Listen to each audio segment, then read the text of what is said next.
So tonight is our official intern kickoff night for the class of 2025, which is our summer NextGen internship program, our first ever.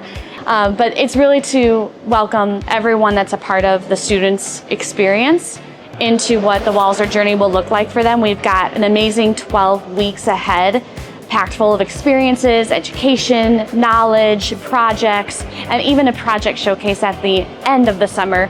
And we hope that we find amazing full-time employees and even future leaders of our company through this program.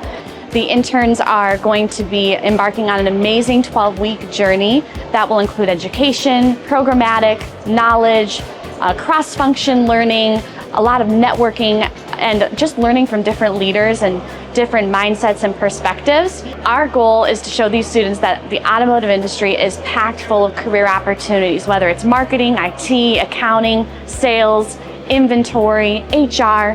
We've got a place for these students, and for us to find them at this point in their college career is instrumental, and we want them to choose us. So part of it is really to kick off the summer in a special way and have them bring family members, community partners, career service guides, and administration to really show that we have a great program ahead.